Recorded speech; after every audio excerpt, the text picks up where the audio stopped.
Welcome, dear lazy listener. If you are expecting excitement, you are in the wrong place.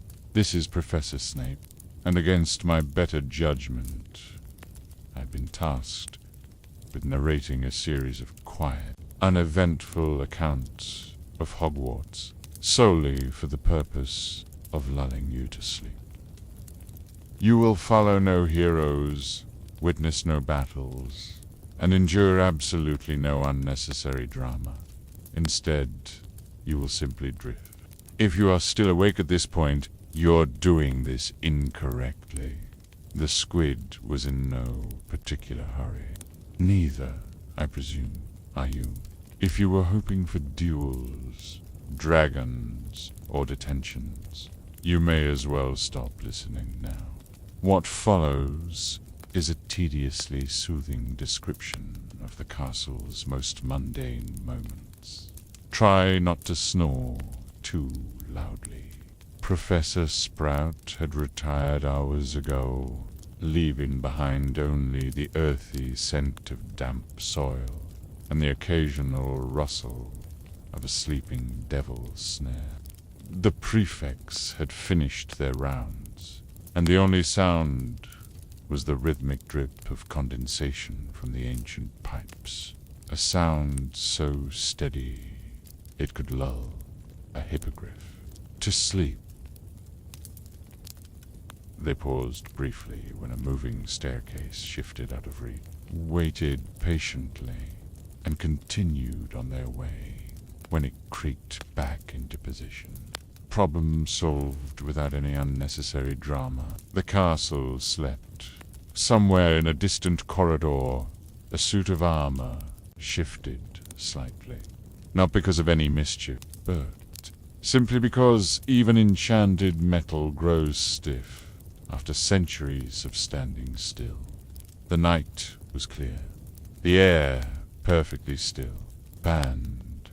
If you're still listening instead of sleeping by now, you must be either remarkably stubborn or completely immune to boredom.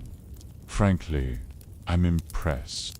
Tonight's narrative is set on an ordinary autumn evening in Hogwarts, when the corridors are bathed in golden sunset light. The staircases shift lazily, and even the portraits yawn behind their frames. Above, the great hall lay empty, its long tables cleared of supper, the floating candles flickering low.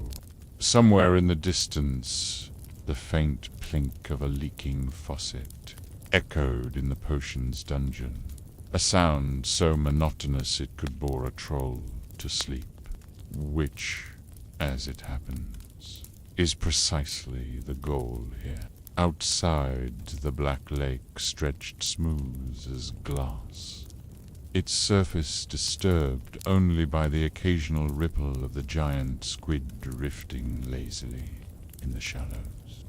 Up in Gryffindor Tower, the common room fire crackled softly. A lone first-year student, whose name is irrelevant, had fallen asleep on a sofa, a half-finished transfiguration essay crumpled in their hand. The portrait of the fat lady muttered something about lazy students before dozing off herself. Even Filch had abandoned his nightly prowl. His cat, Mrs. Norris, curled in a shadowy alcove, one eye half a pound, but seeing nothing worth investigating. A truly thrilling spectacle. I'm sure, somewhere on the third floor, a single candle floated down the corridor, bobbing gently beside a student who had likely lost track of time in the library. Meanwhile, in the greenhouse, the mandrakes dozed peacefully in their pots, their leaves drooping slightly. Down in the Slytherin dungeons, the emerald green lanterns cast wavering shadows across the stone wall. High in the astronomy tower, the stars turned slowly above the sleeping castle. An unattended telescope pointed at nothing in particular. The clock ticked The castle slept. In the kitchens below, the house elves moved about their evening tasks with quiet efficiency. One elderly elf hummed a lullaby as she polished a copper kettle to a mirror shine. Particularly fat barn owl named Archimedes tucked his head under one wing, his soft hoots fading into the rhythm of his breathing. Patrick, step on the 4th floor, yawned and settled deeper into its usual trap, quite satisfied to remain undisturbed until morning. Moonlight filtered through the circular windows, casting silver patterns on the stone floor that shifted slowly as the night wore on. The gentle movement of her cloth, moving in circles, blended with the bubbling of a forgotten stew left to simmer overnight. A lone fifth year had fallen asleep over their arithmancy, charts, bill, their quill leaving an ink blot that slowly spread across the parchment like a dark cloud across the moon. The giant squid's tentacles broke the surface briefly before slipping back beneath the inky water. The merpeople's distant songs carried through the depths, their melodies weaving through submerged castle ruins in a language no student would ever learn in class. A green dillo floated motionless in its tank, its long fingers still for once. The boggart in its trunk chuckled quietly to itself, dreaming of whatever it is. Boggarts dream about when no one's watching. The portrait of Salazar Slytherin muttered something about kids these days. Before his eyes fluttered shut, the fat lady hummed a lullaby into her wine-glass before drifting off mid-sip. And somewhere, in some forgotten corner of this ancient school, magic hummed quietly to itself, content to simply exist in this moment of perfect, undisturbed peace. Blue bronze fireplace, embers pulsed gently, casting flickering shadows that danced across the sleeping student's face. Nearly headless Nick paused by a window to admire the view, his translucent form bathed in moonlight. The bloody Baron floated past without his usual clanking chains, giving Peeves, for once, a peaceful night, off from mischief. The bookshelves emitted a comforting smell of old parchment and leather bindings. The giant bathtub's golden tubs dripped occasionally, each plink echoing softly before being swallowed by the quiet. Madame Pomfrey's potion bottles glimmered faintly on their shelves, their contents settling for the night. Their single chocolate frog hopped lazily across the floor before finding a warm spot beneath a radiator to doze. Every so often a particularly ancient volume would sigh in its sleep, its pages shifting slightly, as if turning in a dream. The aroma of thyme and onion drifted lazily through the warm air. Even this usually violent tree seemed subdued by the late hour, its movements slow and predictable. A family of hedgehogs had made a nest in its roots, their tiny snores barely audible beneath the occasional rustle of leaves. Up in the O'Larry, the school's post owls ruffled their feathers contentedly. The staircases, usually so temperamental during daylight hours, now moved with slow, almost sleepy deliberation. Near the edge of the forbidden forest, the humping willow creaked gently in the night breeze, its branches swaying like a mother rocking a cradle. Back in the library, Madame Pince's lantern still glowed dimly at her desk, though she had retired hours ago. The prefect's bathroom on the 5th floor lay empty, the mermaid in the stained-glass window smiling serenely as the last wisps of steam curled toward the ceiling. In the Ravenclaw common room, the enchanted ceiling mirrored the starry sky outside. Down by the boathouse, the black lake lapped softly against the wooden pier. The hospital wing stood quiet, its white beds neatly made. In the defense against the dark arts classroom, the cabinets of magical creatures sat silent. The castle's many ghosts drifted through walls with less urgency than usual. As the night deepened, even the portraits began to snore softly in their frames. Rude.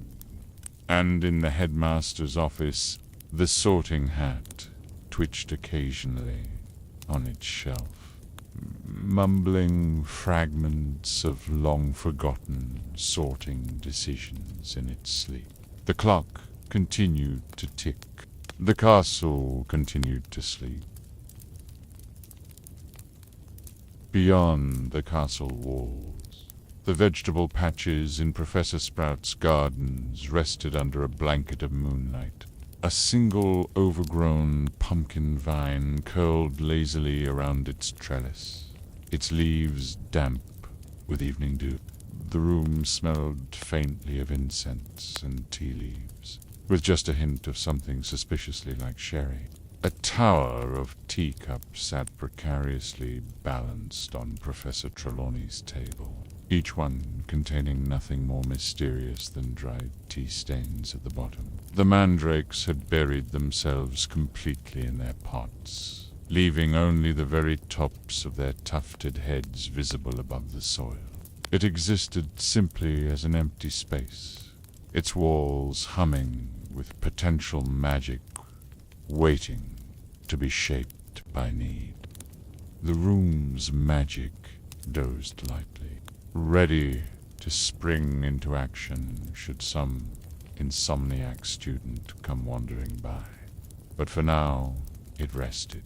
Perfume, steam had long since dissipated, leaving the air clean and cool. Even the talking mirror had stopped offering beauty advice, and now simply reflected the empty room in silence.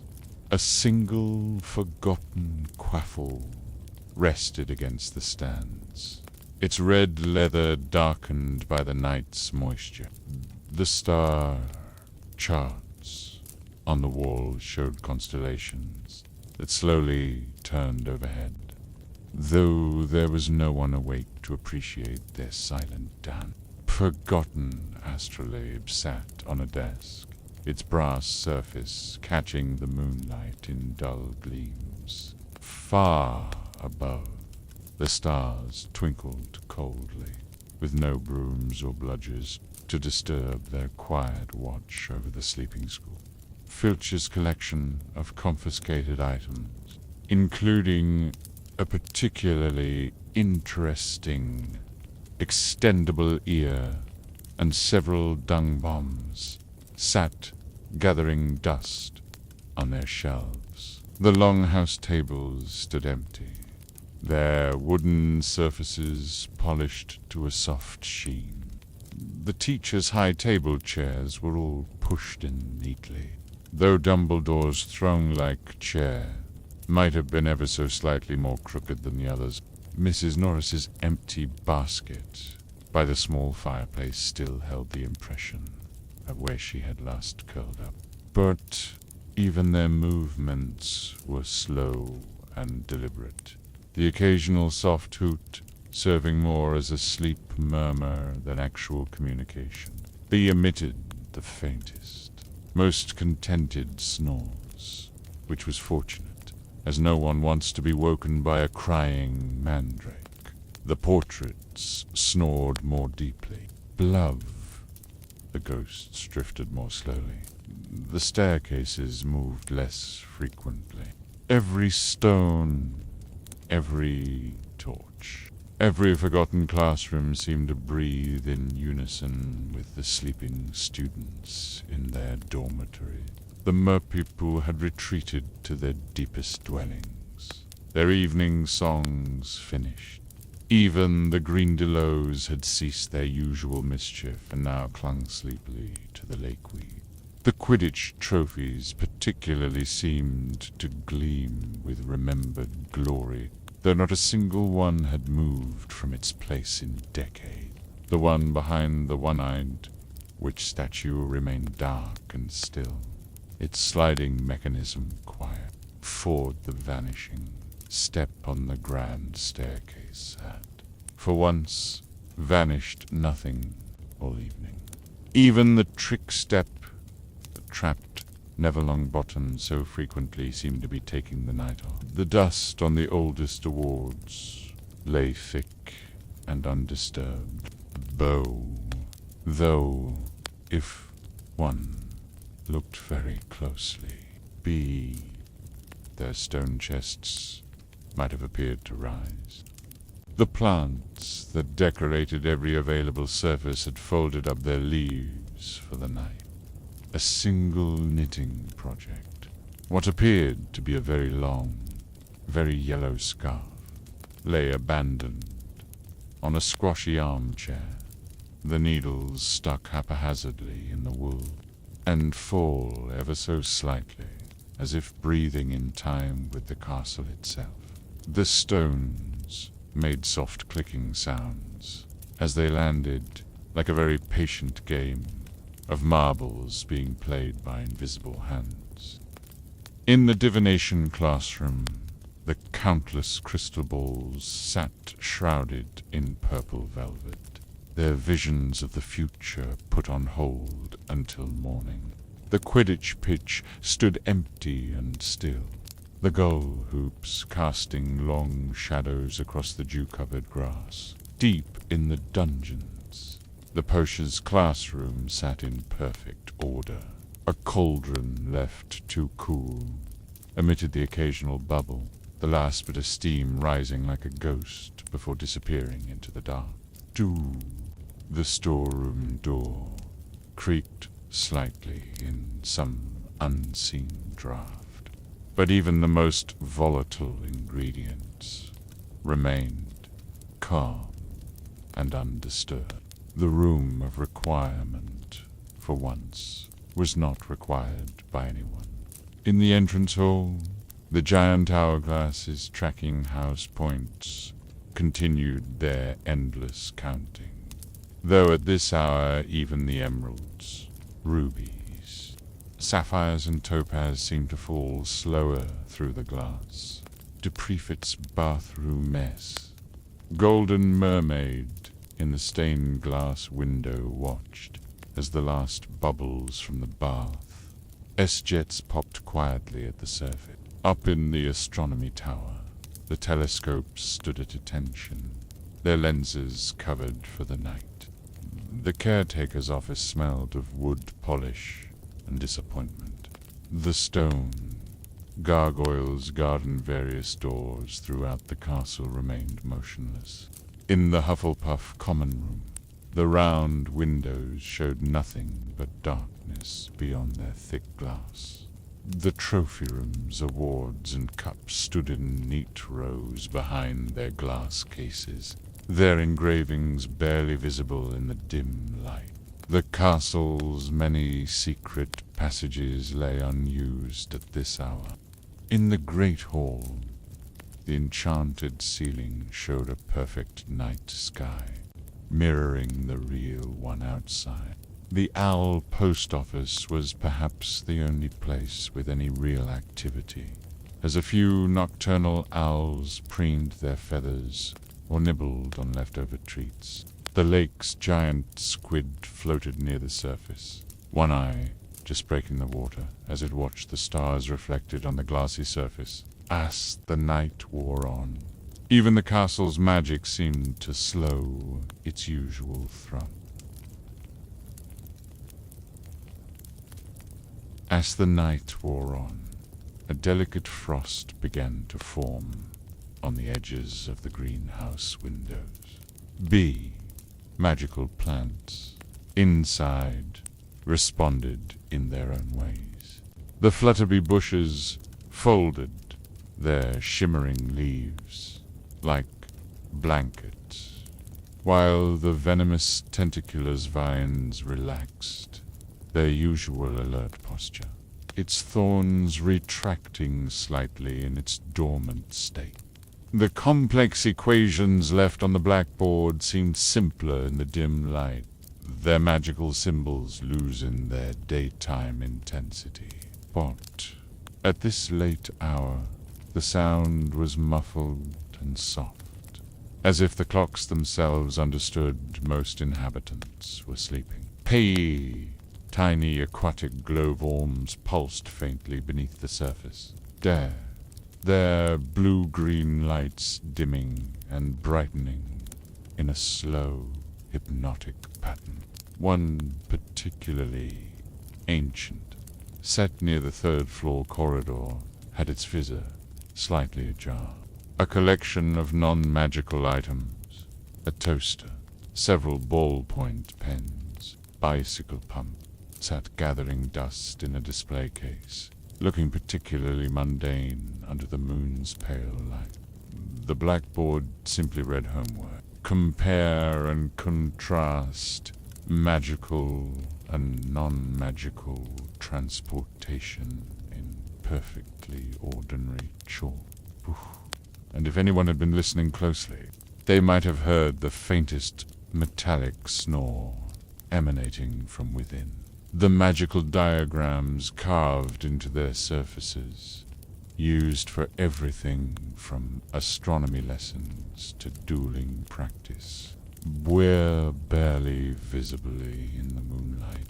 A single autumn leaf, blown in from the grounds, skittered lightly across the smooth surface before coming to rest in the center of the largest circle. The tapestry of Barnabas, the balmy, hung straight and still, concealing the hidden corridor behind it. A family of field mice had taken advantage of this rare opportunity to scurry up the trunk and into the secret passage beyond, their tiny feet making no sound on the ancient wood. Pickled slugs floated motionless in their jars, while dried herbs hung in neat bundles from the ceiling, their shadows creating intricate patterns on the stone floor. The sneakoscope didn't spin. The faux glass showed nothing but empty reflections, and the secrecy sensor hung motionless from its hook. Rainwater from earlier in the evening still dripped slowly from their open mouths and outstretched wings, each drop falling at increasingly longer intervals as the night deepened and the air grew colder. Only a few magical flames remained. The eternal blue fire in the hospital wing, the greenish glow of the prefect's bathroom, and Dumbledore's perpetually burning lamp in the headmaster's office, all burning steadily, but softly, as if respecting the general atmosphere of rest. Bet even the protective runes carved into the doorframe glowed only faintly. Their usual vigilance relaxed during these peaceful hours. The occasional bubble rose through a vat of unfinished potion, bursting silently at the surface without disturbing the thick layer of dust that had settled on the liquid. Pritch, the moving staircases paused in their rotations. The whispering portraits fell completely silent.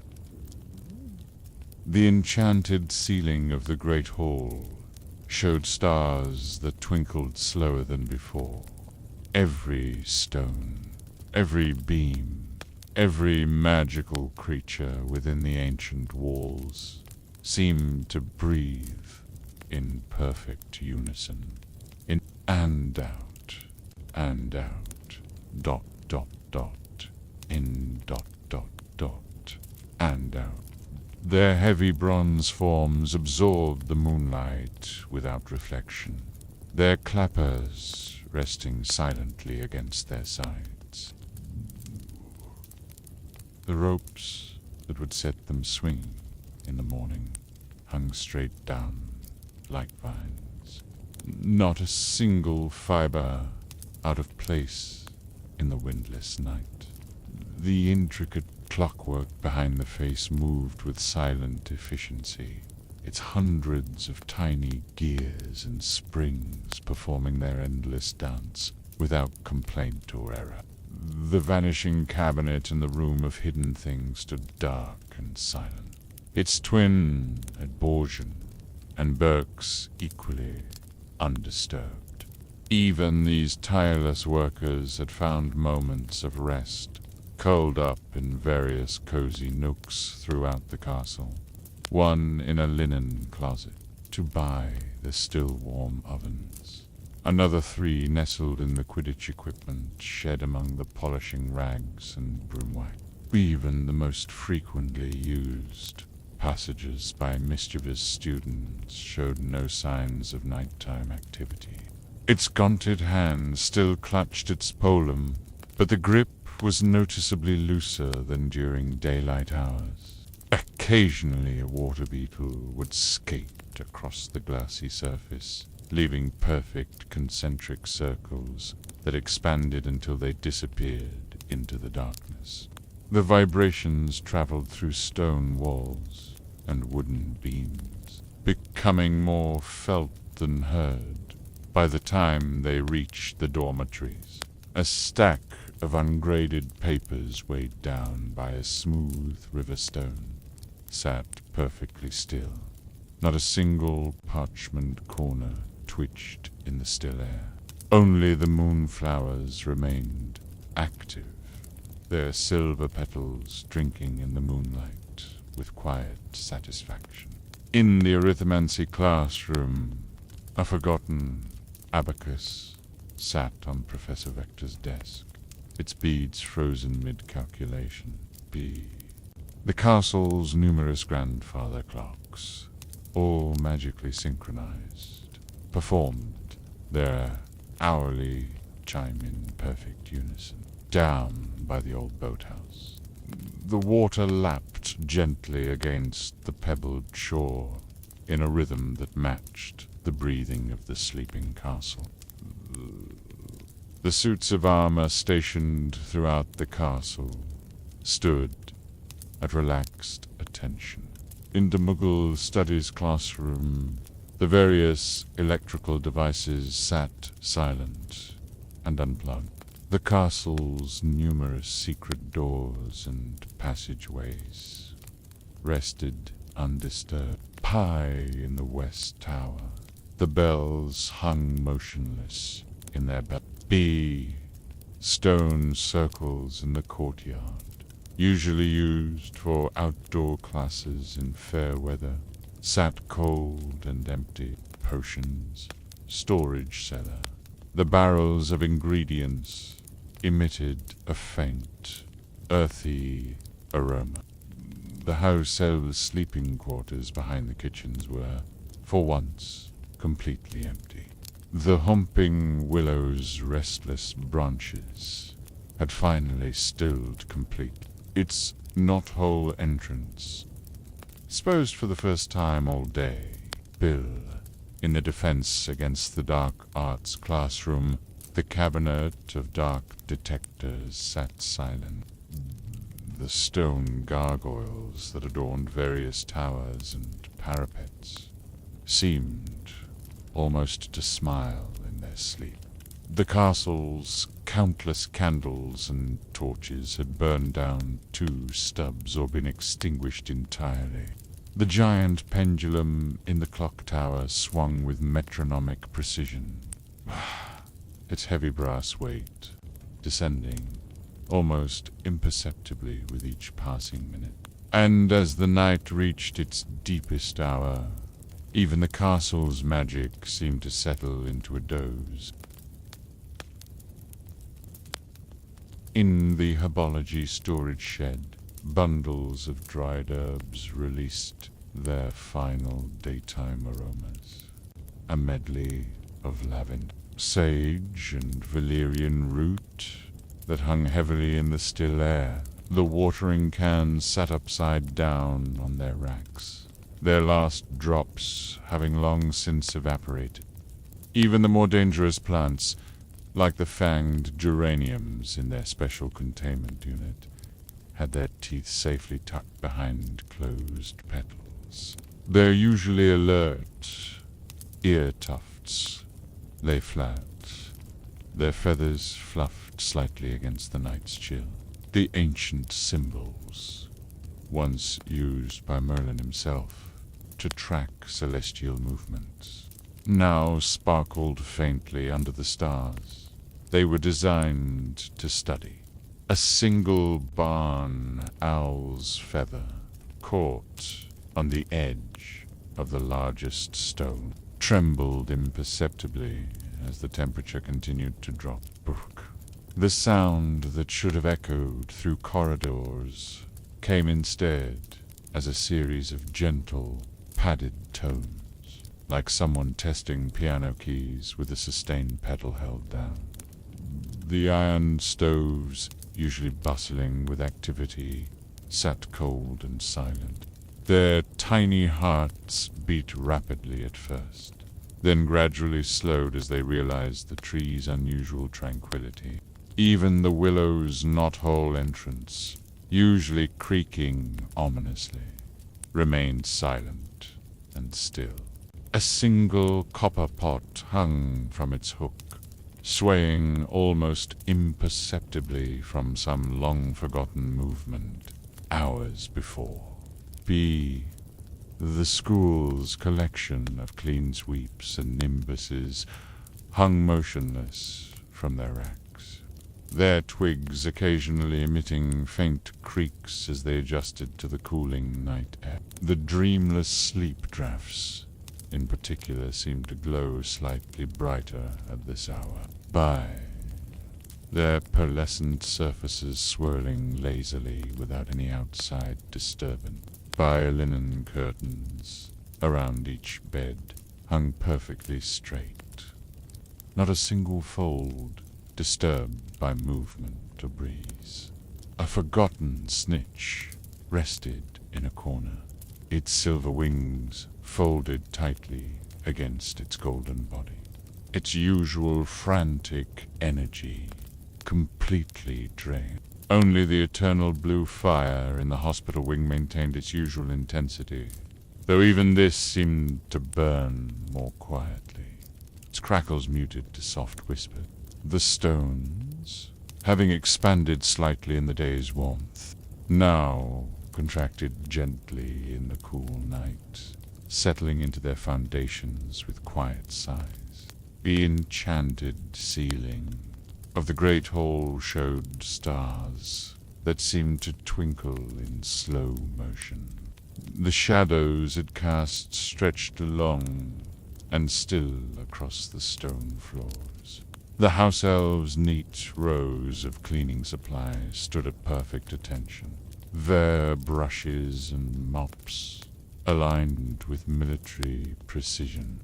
Blondly, their large round eyes moved occasionally, tracking the slow progress of the moon across the skylight above. The layer of owl pellets and molted feathers on the floor emitted a not unpleasant, musty odor that hung undisturbed by any breeze. The volume, bound in what appeared to be human skin, lay perfectly flat, its usual subtle squirming seethe. Might have heard the castle itself breathing, an impossibly slow inhale and exhale that moved through every corridor, every tower, every secret passageway. The rhythm of centuries, the heartbeat of magic itself, steady and sure and endless. The screaming book was wrapped securely in its straitjacket, mumbling rather than shrieking into its pages. Even the monster book of monsters had its clasp securely fastened, its furry cover rising and falling gently as if breathing. The trophy room's display cases developed a fine mist on their inner surfaces. As the temperature dropped, the engraved names on centuries-old awards. Quidditch champions, 1324. Transfiguration, excellence, 1567. Grew faintly, blurred behind the condensation. Their usual grotesque expression seemed soft in the moonlight, their stony features almost peaceful. One particularly ancient gargoyle, near the astronomy tower, had a single ivy leaf caught in its open mouth, fluttering gently with each nearly imperceptible exhalation. B. The polished silver cup awarded for most promising newt, animagus, 1892, reflected distorted moonlight across the room in lazy streaks. Up in the old a parliament of old sat in perfect stillness along the rafters. The stone circles in the astronomy courtyard developed a delicate rime of frost along their carved runes. In the prefect's bathroom, the last scented bubbles had long since popped, leaving the water's surface. The golden mermaid in the stained glass stretched luxuriously, her mosaic tail flicking once before, settling into complete stillness. Even the talking mirror had finally stopped offering its occasional commentary, its surface reflecting nothing but the empty room and the slowly dimming candlelight. The castle's numerous grandfather clocks all simultaneously prepared to strike 3 o'clock, their internal mechanisms tensing, then deliberately softening their chimes to near inaudibility. Down in the kitchens, the last embers in the great hearth glowed faintly beneath a thick blanket of ash.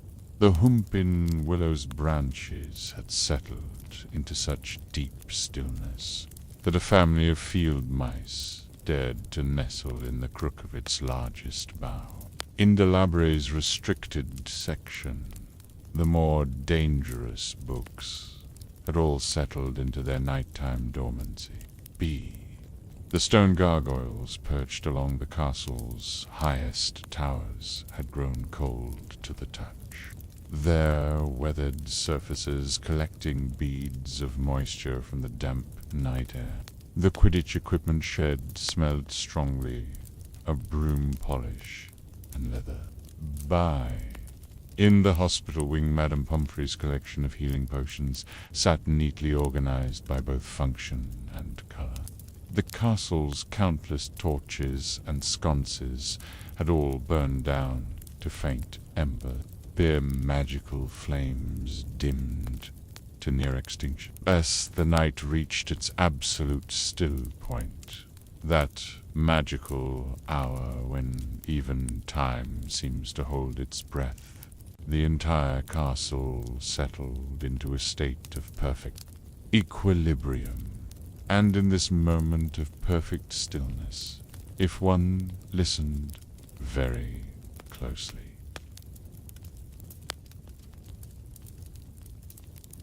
the castle's higher spires grew translucent in the pre-dawn light, their outlines blurring against the fading stars. In the Transfiguration courtyard, the statues of magical creatures began to soften at their edges, the granite griffin's wings losing their rigid folds.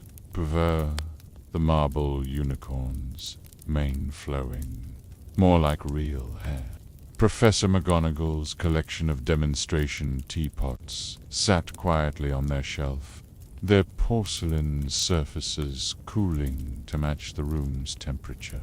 The arithmancy classroom's walls were covered in slowly fading equations. their glowing numerals dimming like fireflies at morning's approach. A complicated star chart drawn in erasable ink on the ceiling had begun to dissolve at its edges, returning to blank parchment bit by bit. The professor's favorite compass lay motionless on the desk, its needle pointing stubbornly north, despite the castle's usual magnetic interference. A carefully labeled toaster sat unplugged, its slots gaping like a sleepy mouth. Tiny handprints, at waist height, marked where generations of elves had steadied themselves while carrying heavy trays. The air here smelled faintly of lemon polish and centuries-old stone, with just a hint of something sweet, perhaps the ghost of longer pudding steam. The glass had grown so thick with age that the contents were barely visible, though an occasional bubble would rise through the ancient vintages at intervals of hours rather than minutes. The air here was cool and still, thick with a scent of oaken time. The collection of non-magical entertainment sat untouched by their mundane magic waiting patiently for students to return. A harp played by invisible fingers during the day now stood silent, its strings holding on to the last vibrations from yesterday's performance. The stones released the last of the night's coolness. The portraits stretched in their frames without waking. This staircases prepared to resume their endless shifting. Somewhere deep in the foundations, the castle's ancient magic stood just enough to greet the coming day. The enchant flutes had all returned to their cases, though one particularly stubborn piccolo still emitted the occasional soft high C when no one was listening. A set of engraved silver hairpins lay scattered across a vanity. A framed photograph of much younger witches and wizards at some longer celebration sat motionless on a bedside table. Subjects frozen.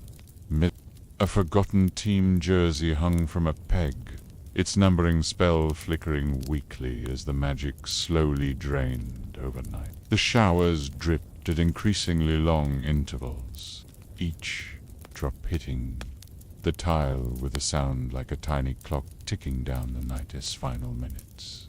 In the Boakes Batten's carriage, temporarily parked near the greenhouses, the silk hangings swayed almost imperceptibly with the breathing of sleeping students. The Marauder's map in particular sat folded tightly, its usual ink-drawn mischief absent. Other maps, some showing weather patterns, some tracking magical creatures. One particularly old one that seemed to depict Atlantis. All lay still under protective glass, their enchantments resting. A single forgotten howler curled in on itself at the bottom of a delivery chute, its edges barely smoldering. The usually violent scene had settled into a tense armistice, with stitched trolls leaning on their clubs and wizards sitting cross-legged on the ground. Even the tapestry-esque golden thread showed signs of where generations of students had touched it for luck. The pneumatic tubes that usually whooshed with urgent messages now held only stillness and the faintest echo of yesterday's activity. The enchanted snowflake decorations had melted into delicate water droplets that hovered mid-air, catching the first faint light in rainbow prisms by low decks. The crew's hammocks swung in perfect unison with the gentle rocking of the vessel. A forgotten game of wizarding chess played itself in the common room, the pieces moving at quarter speed as if underwater. A single silver hair ribbon lay abandoned on a vanity table, its embroidery of tiny stars barely visible in the dimness. The Durmstrang ship's figurehead, a massive sea serpent with emerald eyes, stared motionless at the castle, its wooden scales stamped with lake mists. The castle's allopated postal tubes stood empty and silent, their brass fittings dull in the low light. In the Muggle Studies classroom, the electrical device's display had developed a fine layer of dust. The castle's extensive network of service corridors lay empty, their stone floors worn smooth by centuries of house elf traffic.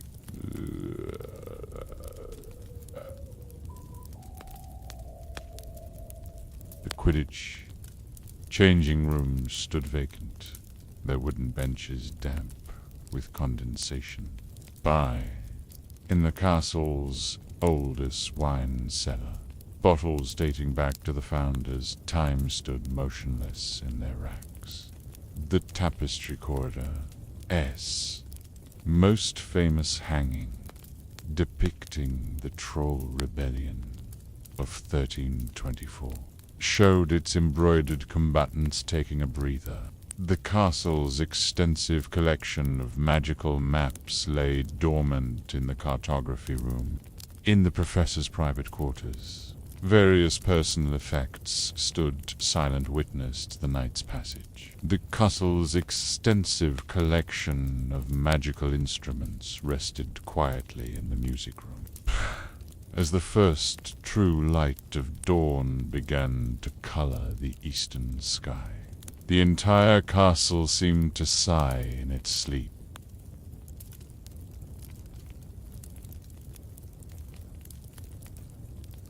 The castle settles at last. The portraits have ceased their whispering. The staircases have grown still. Your eyelids grow heavier, as heavy as a first year's cauldron after a failed attempt at a draught of living death. The air in your room is as still as the Slytherin common room.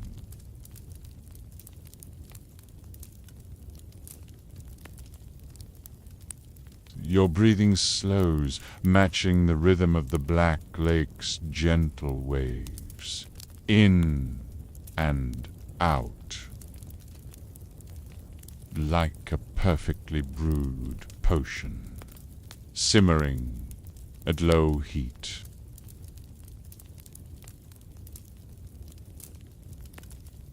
Your limbs sink deeper, as if weighed down by an invisibility cloak woven from pure drowsiness. The darkness behind your closed eyes deepens, like the dungeon's butt, without the unpleasant smell of Longbottom's last botched attempt at a forgetfulness potion. Even your thoughts drift away, like a poorly cast Patronus dissolving into mist. The distant hoot of an owl fades, the rustle of sheets softens. You are, at last, succumbing to the inevitable. Let go of wakefulness as you would a poorly held wand during a particularly vigorous spell. Sleep is not a request. It is a requirement for once. And when you wake, you will report to potions on time, or face detention